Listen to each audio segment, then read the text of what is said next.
My name is Callum, and for as long as I can remember, I've been the afterthought in my own family. My younger brother, Ethan, was the golden child, the one who could do no wrong, the one whose every mistake was met with excuses while I was held to impossible standards. If Ethan forgot to do his homework, it was because he was creative and not meant to be boxed in by rules. If I forgot, I was lazy and irresponsible. If you needed money for something, my parents would hand it over without question. If I needed money, well, why wasn't I working harder? Why wasn't I more like Ethan? I suppose I should have seen it coming. The favoritism, the endless enabling, the way my parents spoke about Ethan as if he were destined for greatness while I was just there. But I didn't. Not fully. Not until I saw the will. It was a rainy Sunday afternoon, and I had stopped by my parents' house like I sometimes did. Not because I wanted to. I had long since accepted that I would never be their priority, but because, despite everything, I still felt an obligation to help them. Over the years, I had covered small expenses here and there, chipped in for repairs, and even helped with their mortgage when things got tight. Not often, but enough that I thought, foolishly, that they appreciated it. That, deep down, they understood I was the one keeping things afloat while Ethan bounced from one failed business venture to the next, burning through every dollar they handed him. I wasn't even looking for it. The will. I had gone into my dad's study to grab some documents for him. He had asked me to, probably because he didn't feel like getting up, and there it was, sitting on his desk. A stack of neatly typed papers with a bright yellow sticky note on top. Finalized will, do not misplace. Now, I don't consider myself a nosy person, but something about it made me pause. Maybe it was the fact that I had been hearing them talk about making things official for months. Maybe it was the way my mother had mentioned, in passing, that Ethan would be set for life. Or maybe, deep down, I just knew. I flipped through the pages, skimming until I found what I was looking for. Everything, the house, the savings, the investments, was going to Ethan. My name wasn't even mentioned. Not once. I stared at the paper for a long time, my stomach twisting. It wasn't even about the money. It was the principle. After everything I had done for them, after all the times I had stepped in when Ethan couldn't be bothered, I was still nothing to them. A backup plan at best, a source of extra income when they needed it. But never a son, never an equal. I could hear my parents talking in the other room, laughing at something on TV. Completely unaware that, in that moment, something inside me had shifted.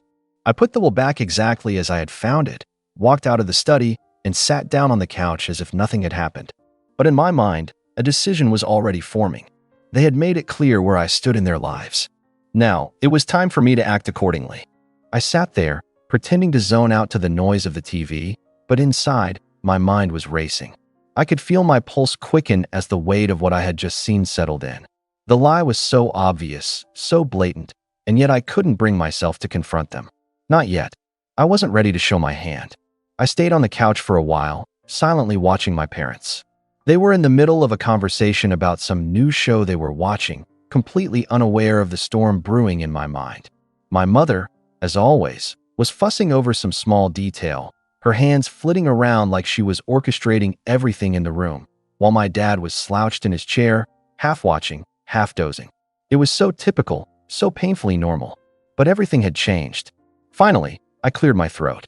Hey, I was, just curious about something, I said, my voice sounding a little too casual even to my own ears. I had to play this cool. I couldn't let them sense anything. Both of them glanced over at me, as if they hadn't expected me to say anything. I could tell they were surprised I'd even spoken up. Maybe they thought I was just some background noise in their lives. What is it, Callum? My mom's tone was distracted, like I was interrupting her mental checklist for the week. I feigned nonchalance, leaning back a bit on the couch, trying to make it seem like the question didn't matter. I was just wondering, about the will. I'm pretty sure I overheard you two talking about it. My dad raised an eyebrow. What about the will? He sounded defensive, but then he quickly masked it with a lazy shrug. It's all set up. Everything's going to Ethan and you. Don't worry, son. He waved it off like it was no big deal. My mother, sensing that my dad was getting a little too flustered, jumped in. Oh, don't listen to your father.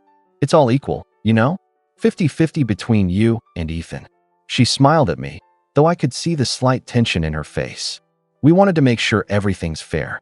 We've been talking about it for months now. 50-50. Equal.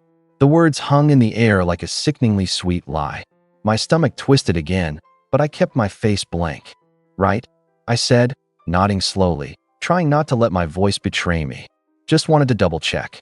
Ethan had never been good with money. Everyone knew that, but my parents had always made excuses for him. It's just that Ethan is going through a rough patch, my dad would say. Or, Ethan's been trying to start his own business, and it hasn't taken off yet. He'll get it together, though.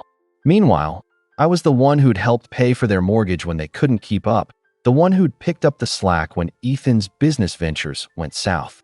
And now, here I was, watching them lie straight to my face. But I didn't call them out. Not yet. I wasn't going to let them know how much it hurt, how deeply the betrayal cut. No, I'd play along. Let them believe they could fool me. I wasn't ready to show my cards. Not until I had a plan. Good to know, I said, flashing a tight smile. I'll just, get going then. Things to do. I stood up from the couch and turned toward the door. Before I could leave, my mom called after me. Oh, Callum, just so you know, Ethan might need you to help with the bills a little more this month. He's really been struggling. I froze at the door, my hand on the handle, a bitter laugh bubbling up in my throat. Ethan struggling? That was rich. I turned around slowly, my eyes narrowing, but I didn't say a word. I just nodded. Of course. I'll talk to him later. And with that, I left. I had to get out of there before I said something I might regret. But I wasn't done. No, not by a long shot. This was far from over. As soon as I got home, I pulled out my phone, sat down, and stared at the screen. I could feel the anger building inside me, but I wasn't going to waste it. No, I needed to be patient. I needed to wait. And when the time was right, they'd see what it felt like to be left out. I just had to be careful, because this was going to get ugly. The next few days felt like a waiting game, but the more I thought about it, the more I realized just how far I'd been pushed. They thought they could use me, treat me like a safety net, all while pretending to care. But I was done. I had made up my mind. No more. I knew what I had to do. The first step was to cut the financial ties. It wasn't just the small stuff anymore. It wasn't just me paying for the occasional repair or sending a little extra money for groceries. This was bigger than that. It was time to cancel everything, every last little thing I'd been doing for them. So I started with the most obvious one, the mortgage. It wasn't much, but I had helped out a few times when they were behind. A couple of months, I'd chipped in a little here and there. Nothing major, just enough to make sure they didn't fall behind, enough to make sure they didn't have to ask for help. But now, they didn't need me. They had Ethan, the golden boy. I opened my bank app, stared at the screen for a moment, and then found the automatic payment I had set up for their mortgage. It had always felt like just another way I could be of use to them, but not anymore. I tapped the cancel button, just like that. The payment was gone. I hesitated for a split second, but then I thought about the will. The lies. The way they dismissed me, how they treated me like I was just there to fix their problems while they lavished attention on Ethan, the creative, one who never had to lift a finger. No more. The next step was the utilities. The electricity bill, the water, the gas. I had been covering some of that, too, when they were behind, as I was often the one they'd call when the bills piled up. Callum, could you help with this one? Just this month, they'd ask. And, like a fool, I'd say yes. No more. I pulled out the monthly payments and canceled everyone. It wasn't even about the money anymore. It was about sending a message. I didn't stop there. I thought about the car repairs I'd paid for when their old sedan started having issues, or the countless times I'd sent money when they needed a little extra for groceries, only for them to throw a lavish dinner party for their friends while I was left to scrape by.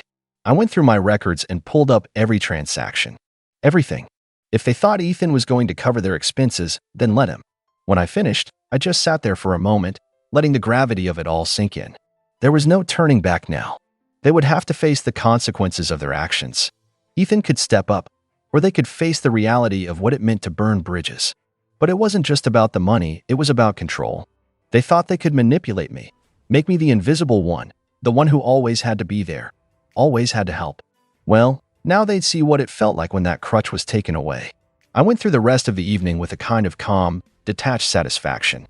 My parents hadn't even called. They hadn't noticed yet. Ethan probably hadn't noticed either. But they would. They would soon enough. A few days passed in silence, but then came the first message. It was my mom, texting me out of the blue, and it made my blood run cold.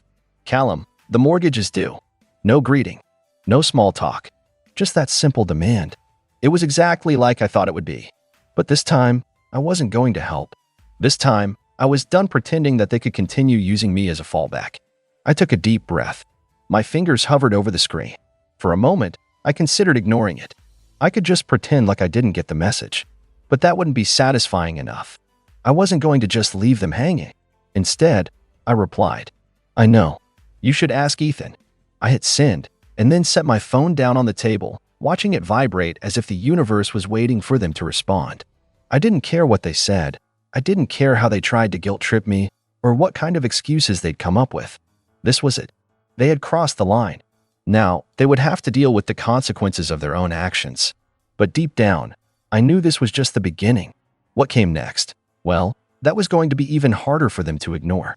The seconds felt like hours, the phone sitting on the table vibrating again and again. I waited for a response, but honestly, I knew what would come. They always had a way of twisting things, playing on my emotions, using every ounce of guilt to get me to do what they wanted. It was the same old song and dance. But this time, I wasn't going to fall for it. The phone buzzed again, this time with a message from my dad. The screen lit up with his name, and my heart sank just a little. I wasn't sure what I was expecting, but it certainly wasn't this. "Callum, what do you mean by that? This is your family. Why would you not help us? We've always been there for you." There it was. The manipulation. The attempt to make me feel like I was the one who had wronged them. But I had already made up my mind. I wasn't about to let them gaslight me into submission again. I sat there for a few moments, staring at the message, thinking about what I was about to do. There was no more pretending. I couldn't ignore it anymore. I had to confront them. I picked up my phone, fingers trembling just slightly, and replied, keeping my tone as calm and measured as possible. "You want to know why? Because you lied to me. All this time, you've been treating me like a backup, like an ATM when it was convenient. You told me that everything was split evenly between me and Ethan, but you left everything to him in the will. That's the truth, isn't it?" I waited, heart hammering in my chest as I watched the 3 dots flicker on my screen. They were typing. A moment later, my mom's name popped up, the words cold and distant. "What are you talking about? The will isn't about that. It's not like that at all. We've always made sure things are fair between you two." I let out a quiet laugh, shaking my head, but I didn't want to give them the satisfaction of seeing my frustration. I typed back calmly, "I found it, Mom. The will. I read it. You left everything to Ethan." The reply came almost instantly, and I could feel the desperation in her words, even through the screen. "That's not true, Callum. It's not what you think. You're making assumptions, and you're overreacting. We told you both that we wanted to make sure everything was taken care of. Ethan's been struggling, and we thought it would be better for him to have it." My jaw tightened. Struggling? Ethan was a grown man. He wasn't a child. I had watched him throw away opportunity after opportunity, and yet they always coddled him. I wasn't going to let them continue to insult my intelligence. "You've always made excuses for him. You've always covered for him when he messed up, but when it comes to me, I'm just the one who helps pay the bills. I get it now. I don't mean as much to you. So if I don't, then fine. I'm done. I want nothing to do with this anymore." There was a long pause. For a moment, I thought they might finally realize that I wasn't playing their game anymore. But no. The next message from my dad proved I was far from the truth. "Callum, you're being unreasonable. You know we love you. You always have a place here. You're a son, too. We didn't mean to make you feel like you're not important. It's just Ethan needs more help right now. He's always been the one who struggles, and he's been working so hard to turn things around." I could feel my anger starting to boil over, but I forced myself to breathe slowly, taking a moment to collect my thoughts. I wasn't going to get dragged into their web of lies. I had seen through them, and now I was going to make sure they knew exactly why I was done. "You really think I don't see through this? You think I didn't notice how Ethan never had to do anything? How I was always the one you came to when you needed something fixed? But when it came down to it, I was just the one who paid. The backup." My mom responded next, but her words had the same hollow tone. It was like she thought if she just kept repeating her excuses, I would eventually give in. "You're making this all about money. It's not like that. The will was just a formality, Callum. It was just a decision we had to make. We didn't want to leave him with nothing. It's not like you don't have your own life." I could feel my blood boiling, but I stayed firm, keeping my tone steady. "Don't act like this is some noble gesture. You didn't do this because you care. You did this because you think Ethan's entitled to everything while I'm just the one who takes care of the messes you make. You've been treating me like a backup plan for years. Well, I'm done. There was no response at first. I could hear the silence on the other end of the phone, like they were trying to come up with a new lie, a new excuse to pull me back in. But I wasn't going to fall for it. Finally, my dad texted again. "Callum, please. This is all a misunderstanding. You're our son. We didn't mean for it to be like this. We don't want to lose you." But it was too late for that. The truth had come out, and now there was no going back. I wasn't just going to be their safety net anymore. I wasn't going to pretend everything was fine while they built their lives around favoritism and lies. You already did. And I'm done. I hit send and stared at the screen, letting the weight of it all settle in. There was no coming back from this. And frankly, I didn't care. The days after I cut off all communication with them felt oddly calm. It was like a weight had been lifted off my shoulders, though I knew the storm wasn't over. I had to force myself not to think too much about it, not to wonder if they would come crawling back or try to guilt-trip me into helping again. For the first time in years, I was free from their manipulation. But then reality hit them hard. It started with a phone call from my mom. I ignored it. Then another. And another. Finally, after a week of no contact, I figured they were probably just getting desperate. I'd been getting the occasional text from my dad asking me to pick up the slack with bills, or some nonsense about how they were still family and needed my help. I didn't respond to any of it. They had made their choice, and I had made mine. I started to hear from people around town about how my parents and Ethan were handling things. Word gets around fast in a small town.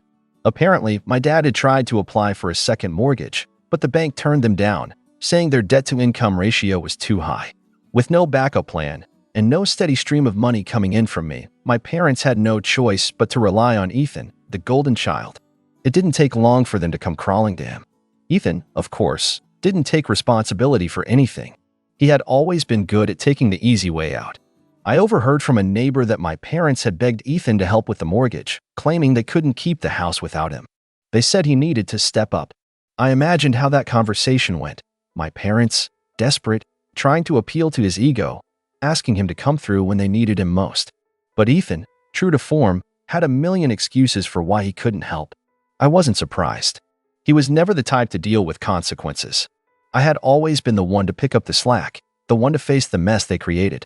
One evening, I decided to check in on the situation. I wasn't sure if I was curious about what was happening or just wanted to see how they were handling the fallout. I called my parents' house, my thumb hovering over the screen. Would they still act like everything was fine? Or would they finally acknowledge the situation they created?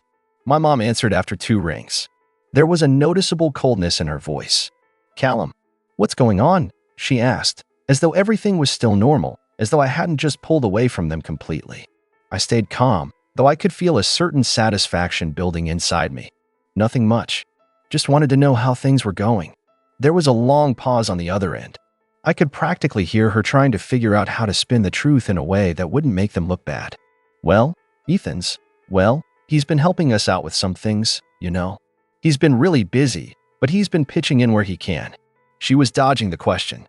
I could tell she wasn't being honest. Ethan wasn't helping them, at least not in the way they had hoped. He was probably doing the bare minimum, just enough to make it look like he cared.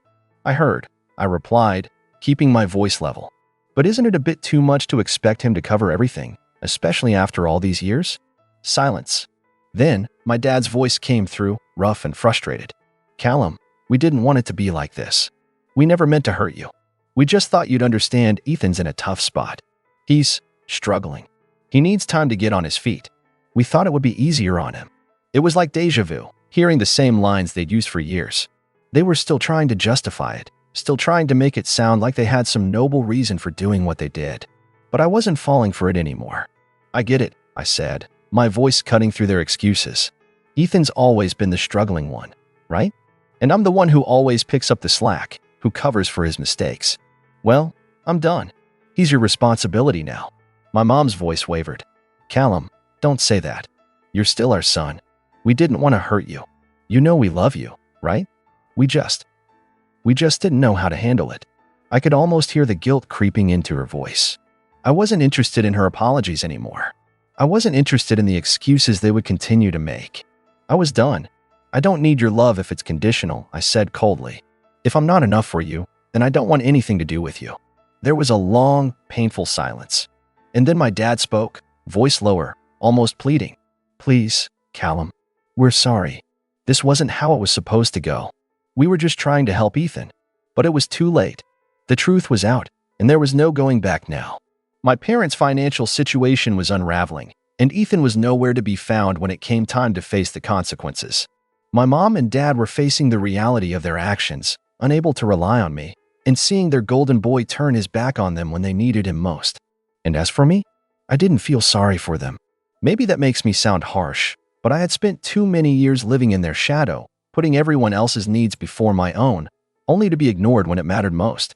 This was their mess now, and they were going to have to figure it out without me. So, yeah, that's where I am now. I cut them off. I'm done.